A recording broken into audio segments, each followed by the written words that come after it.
had asked my parents for a dog for my birthday, just like everyone else in my class. I had dreamed about playing fetch in the park, going on long walks, and teaching my dog tricks. But when my birthday finally came, instead of a dog, I got a fish. A goldfish. I decided to name it Dog, hoping that somehow it would become the pet I wanted. At first, I couldn't help but feel disappointed.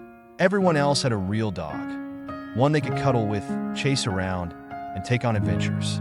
But what could I do with a fish?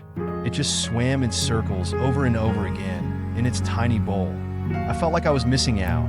I told my friend about Dog the next day at school. I complained about how unfair it was, how I felt left out.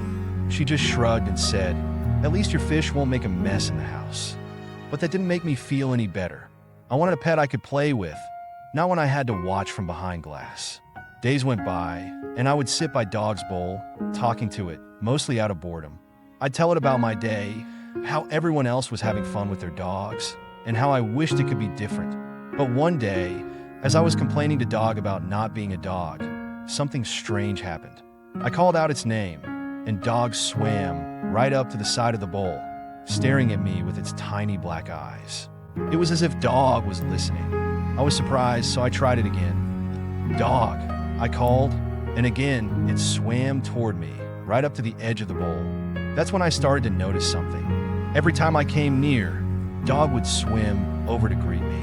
It wasn't just a fish, it was paying attention to me in its own little way.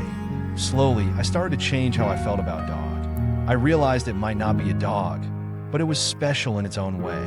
It listened to me when I needed someone to talk to. It knew me, and it was becoming my friend.